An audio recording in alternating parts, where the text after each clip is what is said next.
कुबेरपुर गांव में रामू नाम का एक बहुत ही मेहनती किसान रहा करता था। वो भगवान शिव का अनन्य भक्त था।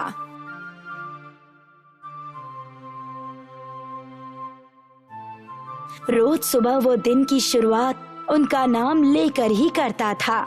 एक दिन रामू भगवान की पूजा समाप्त करने के बाद बैठा, तभी उसका बेटा लखन वहां आता है। पिताजी, आप ये रोज किनके ध्यान में बैठे रहते हैं? बेटा, ये हमारे इष्ट देव हैं और सब जीवों के नाथ भोलेनाथ हैं। अच्छा, और आप इनका पूजन क्यों करते हैं? बहुत बढ़िया सवाल किया है लखन तुमने। तो बताइए पिताजी कि इनका नाम क्या है? ये भगवान शंकर हैं। अनेक नाम हैं उनके। कोई उन्हें महादेव कहता है, तो कोई नीलकंठ, तो कोई नटराज। और उनकी भोली मुस्कान और सरल स्वभाव को देख भक्त उन्हें प्यार से भोलेनाथ कहते हैं। अच्छा, और इनका पूजन क्यों किया जाता है? हर किसी का अपना कारण होता है बेटा। कोई सिर्फ प्रेम में आकर करता है, तो कुछ अपने दुखों को कम करने की गुहार लगाने के लिए करते हैं। जितने लोग उतनी वजह होती है। और आप पिताजी? मैं तो बस इनके कई भक्तों में से एक छोटा सा भक्त हूँ बेटा। इनसे प्रेम और भक्त भगवान का रिश्ता है मेरा। पूजा करके बस इन्हें बताता हूँ कि मेरा इनसे प्रेम कितना है। अच्छा, मैं भी उन्हें बताना चाहता हूँ कि आप उनसे कितना प्रेम करते हैं। सीता लखन और रामू की बात सुनकर आती है और कहती है, बेटा लखन, अगर तुम्हें ये बताना है तो उनके वाहन नंदी जी के कान में ये बात कहनी होगी। वो क्यों माँ? क्योंकि नंदी जी की बातें भोलेनाथ सबसे पहले सुनते हैं। ठीक है माँ, मैं ऐसा ही करूँगा। ये कहकर लखन वहाँ से चला जाता है। देखती हो सीता, कैसे बच्चे इतनी जल्दी बड़े हो जाते हैं। बस मेरे प्रभु लखन पर ऐसे ही कृपा रखे। चलिए जी, अब आपको हल भी चलाना है आज खेतों में बैलों के साथ। हाँ, सही कहती हो। तो अब शाम को भेंट होगी दोनों से। जी। भगवान की भक्ति, खेतों में मेहनत करना, 2 वक्त का खाना, रामू के घर में सब इस जीवन से संतुष्ट थे। पर समय का चक्र कभी एक जगह थमता नहीं। 8 वर्ष बीत चुके थे। लखन अब 14 वर्ष का हो गया था और रामू की तबीयत इस वर्ष खराब थी। अब इस वर्ष हम क्या करेंगे? आपकी तबीयत सही नहीं है और हमारे दोनों बैल भी बूढ़े हो चुके हैं। नए बैल खरीद नहीं पाएंगे हम, और आपकी तबीयत भी। पिताजी, अब हम क्या करेंगे? क्या इसका कोई उपाय नहीं है? शांत हो जाओ बेटा, चिंता मत करो। कैसे चिंता ना करें हम? आप इतनी दिक्कत में हैं, चिंता तो होगी ही ना। आप इतने शांत कैसे हैं पिताजी, वो भी इस विपत्ति के समय में? बेटा, ये बात हमेशा ध्यान में रखना। जब भी विपत्ति छाए तब अपने विवेक को मत खोना। अगर विवेक खो दिया तो विपत्ति का हल मिलना मुश्किल हो जाता है। तो इस समय क्या किया जाए, आप ही बताइए। इसका उपाय मैं इस अवस्था में तो नहीं कर सकता, और लखन भी अभी छोटा है। अब तो बस प्रार्थना कर सकता हूँ मैं मेरे नाथ से, वही कोई रास्ता दिखाएंगे। लखन अपने पिता की भक्ति देख भावुक हो जाता है और उसे याद आता है कि बचपन में किस तरह वो नंदी जी के कान में अपने पिता के प्रेम को भगवान को बताने कहता था। लखन वहां से सीधे मंदिर चला जाता है।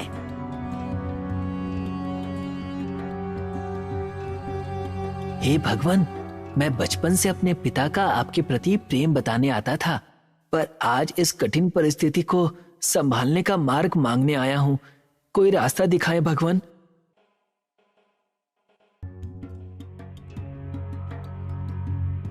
लखन, क्या बात है बेटा, कुछ परेशान नजर आते हो? कुछ नहीं पुजारी जी, बस पिताजी की तबीयत खराब थी ना, तो मैं यहाँ भगवान से मार्ग मांगने आया था। वो भोलेनाथ हैं, भक्तों पर उनकी कृपा रहती है। तुम चिंता मत करो। तुम अगर गुहार ना भी लगाओ तो भी भोलेनाथ तुम्हारे पिताजी को कभी अकेला नहीं छोड़ेंगे। मैं भी भगवान से प्रार्थना करूंगा कि वो जल्द से जल्द तुम्हें कोई मार्ग दिखाएं। जी पुजारी जी, अब मैं चलता हूँ। लखन पुजारी जी की बातें सुनकर कुछ शांत हुआ और घर की तरफ निकल पड़ा। तभी उसे रास्ते में एक विभूति लगाया हुआ योगी अपने बैल के साथ खड़े दिखते हैं। बाबा, क्या बात हो गई? कोई परेशानी है क्या? बेटा, परेशानी तो नहीं है, बस मेरे इस मित्र ने जल ग्रहण नहीं किया तो थक गया है इस प्रचंड धूप में। यहाँ आसपास कोई तालाब या नदी होगी? बाबा, यहाँ कोई नदी तो नहीं है, पर यहाँ पास में ही मेरा घर जरूर है। आप वहाँ चलिए, आपका और मित्र का जलपान वहीं हो जाएगा। पर बेटा, तुम परेशान हो जाओगे। कोई बात नहीं, मैं कुछ और सोच लूंगा। बाबा, इसमें सोचना कैसा? मेरा घर पास है और आपका मित्र प्यासा है। बस अब आप मेरे साथ चलिए। बहुत अच्छी बातें करते हो बेटा। तुम्हारे माता पिता तुम जैसा पुत्र पाकर अति प्रसन्न होंगे।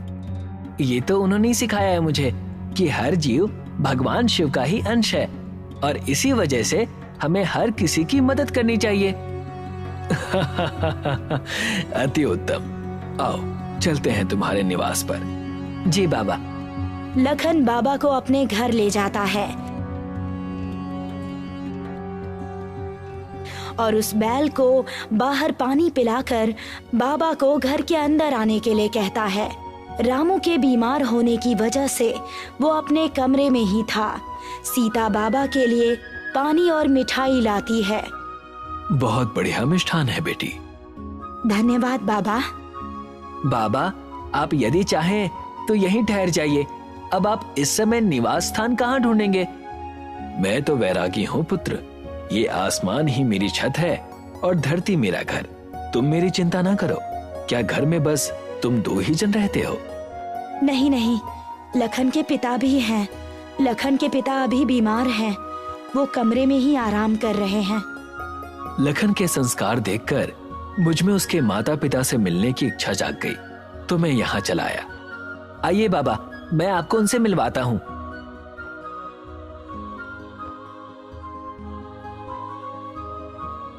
कौन आया है सीता? कोई संत आए हैं और वो आपसे मिलना चाह रहे हैं। प्रणाम बाबा। कल्याण हो पुत्र। रामू जैसे ही बाबा को देखता है, उसकी आंखों में आंसू झलक आते हैं और बाबा के चेहरे पर वही सरल मुस्कान आ जाती है। क्या बात है पिताजी, आप रो क्यों रहे हैं? पता नहीं बेटा, पर ऐसा लगता है कि जिसकी तलाश थी आज तक, वो आज मिल गया हो। अब मैं विदा लेता हूँ। आप सभी ने बहुत सेवा की। आपने आकर घर की शोभा बढ़ा दी बाबा। यदि फिर कभी आना हुआ तो यहाँ अवश्य आइएगा। प्रणाम बाबा। सीता और लखन भी रामू के साथ बाबा का आशीर्वाद लेते हैं और बाबा वहां से चले जाते हैं।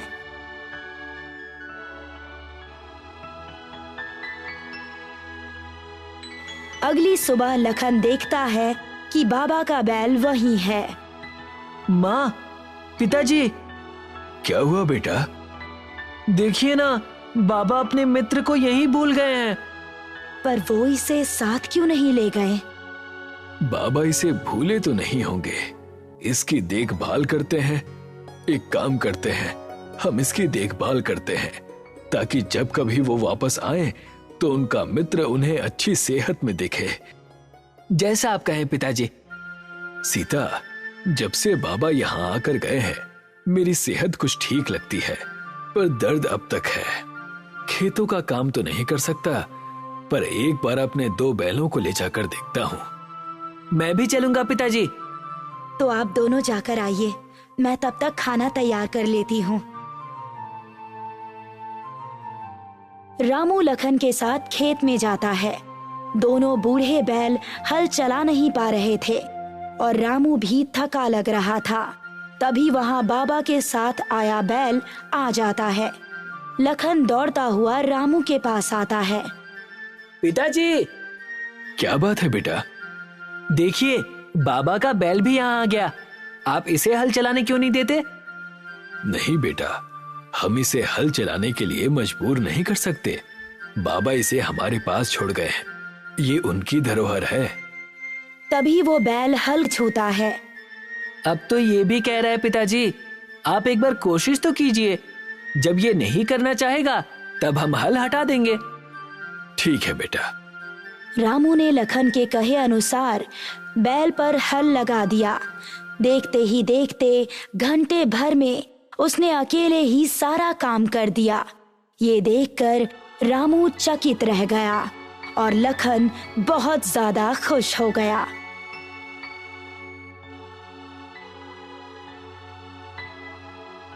माँ, पता है आज क्या हुआ? बहुत खुश नजर आ रहे हैं, ऐसी क्या बात हो गई?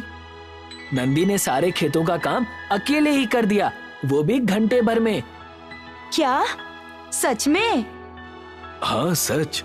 मानो दर्जनों बैलों का बल एक इस अकेले में है, और इतना काम करके भी ये थका नहीं।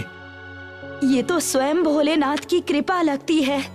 इससे ज्यादा खुशी की बात और क्या हो सकती है? हाँ माँ, कल ही मैं मार्ग मांगने मंदिर गया था और समस्या का पूरा हल मिल गया। अब इस वर्ष बहुत बढ़िया फसल होगी।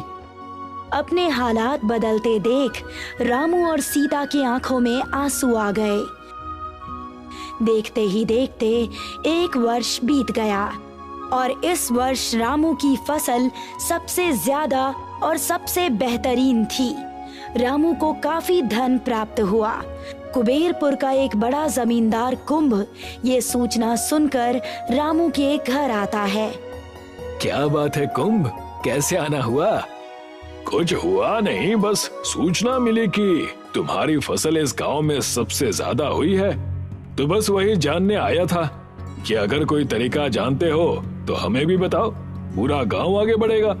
इसमें मैंने कुछ नहीं किया, मेरी तो तबीयत भी ठीक नहीं है। तो आखिर ये हुआ कैसे? वो ऐसे कि हमारे घर भगवान की कृपा से एक बैल आया है। इसमें मानो दर्जनों बैलों की शक्ति हो। बस जब से इसने हल चलाया मेरे खेतों में, तब से फसल बढ़ गई। अच्छा, हाँ कुंभ। रामू, ऐसा करो, इस बैल को मुझे दे दो, मैं अच्छी कीमत दूंगा इसकी, और आखिर मेरे पास जमीन भी तो बड़ी मात्रा में है। कुंभ, मैं तुम्हें इस बैल को बेच नहीं सकता। ये बैल जिन बाबा का है वो इसे लेने जरूर आएंगे, और तब तक हम बस इसका ध्यान रख सकते हैं। साफ साफ क्यों नहीं कहते कि सारा लाभ खुद रखना चाहते हो? बहाने मत बनाओ। और अगर इसका मालिक कोई और है तो तुम इससे अपने खेतों में क्यों काम करवा रहे थे? आप जो सोचना चाहें सोच सकते हैं, लेकिन सत्य यही है कि ये बैल हमारे पास बाबा की धरोहर है जिसका हमें ध्यान रखना है। और जहां तक रही बात इससे काम करवाने की, तो ये हल उसने खुद चुना है। तो तुम बहाने बनाते रहोगे। मैं चलता हूं, यहां बात करके कोई लाभ नहीं मिलने वाला। कुंभ वहां से घर चला जाता है और रात होने पर दो व्यक्तियों के साथ रामू के बैल को छुपकर ले जाने लगता है। तुम दोनों इसे ये नाथ पहनाओ और ले चलो इसे। जैसे ही वो दोनों उसे नाथ पहनाने जाते हैं, वो रस्सी अपने आप छोटी हो जाती है। ये क्या? ऐसा करो, इसे उठाने की कोशिश करो। वो दोनों उसे धक्का लगाने की कोशिश करते हैं, लेकिन वो बैल तनिक भी नहीं हिलता। मानो पूरी धरती का भार लिए बैठा हो कुंभ जी। मैं तो इसे इस जगह से हिला भी नहीं पाऊंगा। लगता है रामू सही कह रहा था, ये अवश्य कोई दिव्य जानवर है। तभी वो बैल तीनों को मारता है। कुंभ और दोनों चोर चिल्लाकर वहां से भाग जाते हैं। इस घटना को कई वर्ष बीत चुके थे। रामू का परिवार पुनः सुखी हो गया था। लखन अब युवा आयु में आ चुका था।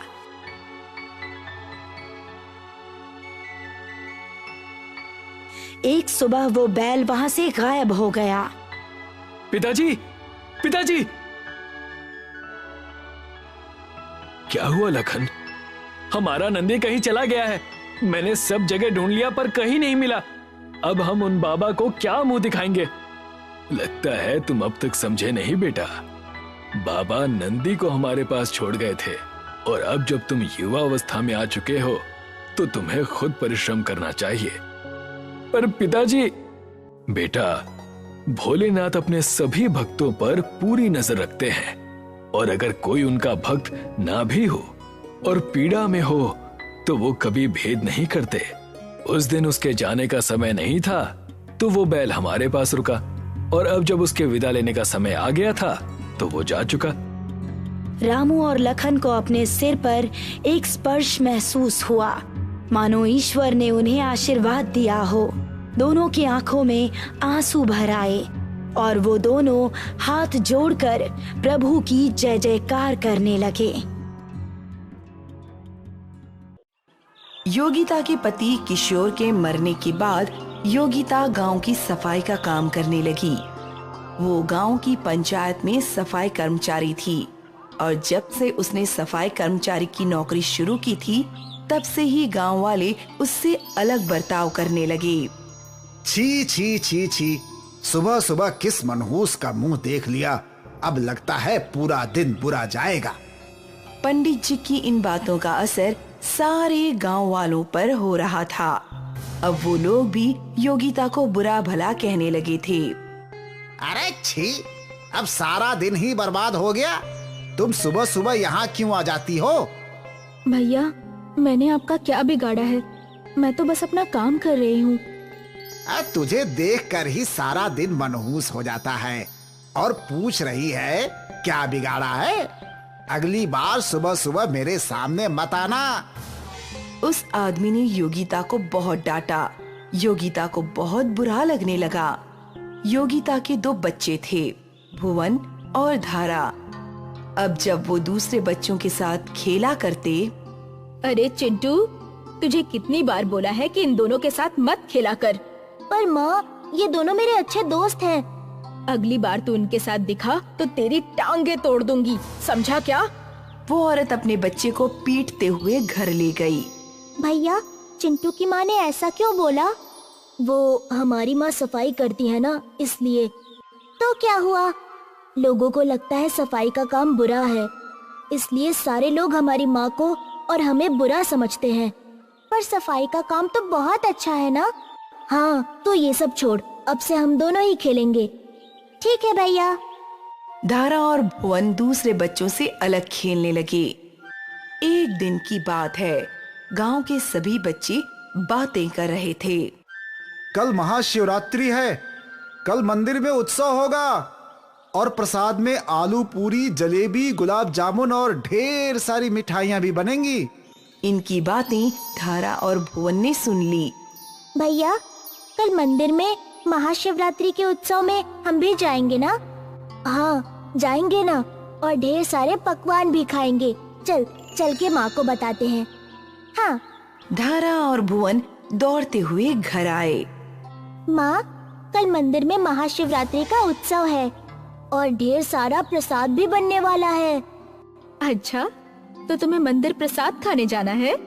माँ, कल भोलेनाथ के दर्शन भी हो जाएंगे और हमें प्रसाद भी मिल जाएगा। ठीक है, तो कल हम महाशिवरात्रि के उत्सव में जरूर जाएंगे।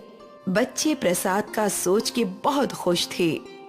अगली सुबह योगिता ने अपना सफाई का काम जल्दी जल्दी खत्म कर दिया और फिर घर आकर तैयार हो गई।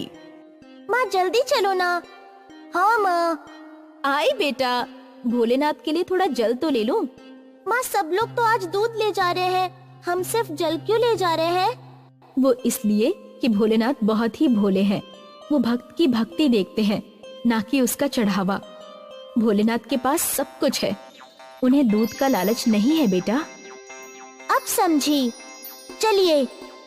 जैसे ही ये तीनों मंदिर के द्वार पर पहुँचे, पंडित ने इन्हें देख लिया। अरे रे रे रे रे रे, कहाँ घुस रहे हो अंदर? तुम तीनों की अपवित्रता से मंदिर भी अपवित्र हो जाएगा। पंडित जी, आप ये क्या बोल रहे हैं? सही कह रहे हैं पंडित जी, तुम तीनों अंदर नहीं जा सकते। पर हम क्यों नहीं अंदर जा सकते? क्योंकि तुम्हारी माँ गांव भर की गंदगी धोती रहती है उसके इस मंदिर में कदम रखते ही मंदिर भी अपवित्र हो जाएगा। अब तुम लोग चुपचाप यहाँ से चले जाओ। धरा, भुवन, चलो बेटा। पर माँ, मुझे भोले बाबा को देखना है। वो खुद तुम्हारे पास आएंगे। अब चलो। योगिता दोनों बच्चों को अपने साथ वापस अपनी कुटिया में ले गई। दोनों बच्चे उदास थे। माँ, हम तो भोलेनाथ के दर्शन भी नहीं कर पाए। गांव वाले बहुत बुरे हैं। भले ही गांव वाले बुरे हो, पर भोलेनाथ बहुत अच्छे हैं। तुम दोनों बस उन पर विश्वास रखो। क्या हमारे बुलाने पे भोलेनाथ आ जाएंगे? हाँ बिल्कुल। तो हम उन्हें अभी बुलाएंगे। दोनों बच्चों ने अपने हाथ जोड़े। हे भोलेनाथ, अगर हमारी आवाज आप तक पहुंच रही है तो हमें दर्शन दीजिए। यहाँ बच्चों ने भोलेनाथ को पुकारा। वहाँ मंदिर से शिवलिंग गायब हो गया। गांव वाले और पंडित जी हैरान हो गए। बच्चों को डमरू की आवाज सुनाई दी और वो दौड़कर बाहर गए। उनके सामने शिव जी के स्वरूप वाला एक व्यक्ति खड़ा था। अलख निरंजन। भोलेनाथ, आपने हमारी सुन ली। दोनों बच्चे दौड़कर शिव जी के पैरों में गिर गए। शिव जी ने बच्चों को आशीर्वाद दिया। आप शिव जी। पुत्री, क्या तुम मुझे कुछ नहीं खिलाओगी? शिव जी की आवाज में शीतलता थी। योगिता उस आवाज में मंत्रमुग्ध हो गई थी। माँ, इन्हें भूख लगी है, इनके लिए खाना लाओ। हाँ, अभी लाई। योगिता घर के भीतर चली गई खाना लाने और बच्चे अपने शिव जी से बातें करने लगे। पता है, आज पंडित जी ने हमें आपके मंदिर में आने नहीं दिया। मैं सब जानता हूँ, पर आज के बाद तुम्हें उस मंदिर में जाने की जरूरत नहीं पड़ेगी। वो कैसे? समय आने पर तुम्हें सब पता चल जाएगा बच्चों। योगिता भोजन लेकर लौटी। योगिता ने शिव जी के हाथ धुलवाए। क्या बात है पुत्री, बहुत आश्चर्य में देख रही हो। समझ नहीं आ रहा है ये सच है या सपना। आप मेरे भोलेनाथ हो या उनके रूप में कोई और। ये उलझन तो केवल तुम ही सुलझा सकती हो। योगिता ने शिव जी के सामने खाने की थाली रख दी और शिव जी बड़े चाव से योगिता का भोजन ग्रहण करने लगे। योगिता बस एकटक अपने शिव जी को देखते जा रही थी। जब उनका भोजन हो गया। पुत्री, भोजन बहुत स्वादिष्ट था और उससे भी अच्छा तुम्हारे परिवार का मुझ पर विश्वास है। मैं तुम्हारे सारे कष्टों का निवारण कर दूंगा। योगिता और बच्चों ने शिव जी के सामने हाथ जोड़े और शिव जी शिवलिंग में बदल गए। जब योगिता ने ये चमत्कार देखा तो उसके आंसू बहने लगे। जय भोलेनाथ। जय जय भोलेनाथ। ओम नमः शिवाय। यहाँ गांव में हड़बड़ मच गई थी। लगता है शिव जी हमसे नाराज हो गए हैं। हमें उन्हें मनाना होगा, लेकिन कैसे? मुझे लगता है सुबह तुम लोगों ने योगिता और उसके बच्चों को भगाया था, इसीलिए शिव जी हमसे नाराज हो गए। हमें उनसे माफी मांगनी चाहिए। भला मंदिर में कैसा भेदभाव। पंडित जी को अपनी गलती समझ आई। चलिए हम सब अपनी गलती सुधारते हैं और अपने शिव को मनाते हैं। गांव वाले जब योगिता के घर के बाहर पहुंचे तो वहां शिवलिंग देखकर दंग रह गए। योगिता के आंसू देखकर पंडित जी ने पूछा, बहन, ये शिवलिंग यहाँ कैसे आया? योगिता ने उन्हें शिव जी के खुद आने का सारा किस्सा बताया। वो खुद आए, मेरे घर का भोजन खाया और मुझे और मेरे बच्चों को आशीर्वाद देकर शिवलिंग में बदल गए। ये सुनकर पंडित जी रो पड़े और योगिता के पैर पकड़कर माफी मांगने लगे। माफ कर दो, मुझे माफ कर दो बहन। मेरी वजह से शिव जी हमसे रूठ गए। मुझे नहीं पता था कि ऐसा कुछ होगा। ये सब मेरी गलती है। शिव जी की नजरों में क्या राजा क्या रंक। माफ कर दो बहन। योगिता ने पंडित जी को उठाया। आप मुझसे नहीं बल्कि शिव जी से माफी मांगिए। मैं कौन होती हूँ आपको माफ करने वाली? आप मुझसे बहुत बड़े हैं, कृपया उठ जाइए। पंडित जी ने शिवलिंग को पकड़ा और रो रो कर अपने शिव जी से माफी मांगने लगे। हे भोलेनाथ, माफ कर दो, मुझसे बहुत बड़ी गलती हो गई भोलेनाथ। गांव वालों को भी अपनी गलती समझ में आ गई। सबने योगिता से हाथ जोड़कर माफी मांगी। उस दिन से वो शिवलिंग वहीं रहा। पंडित जी और गांव वाले शिवलिंग की पूजा करने योगिता के घर आया करते थे। जिसे मंदिर में घुसने का अधिकार नहीं था, उसके घर को भोलेनाथ ने खुद मंदिर बना दिया। यही महिमा है भोलेनाथ की। जय भोलेनाथ। ओम नमः शिवाय।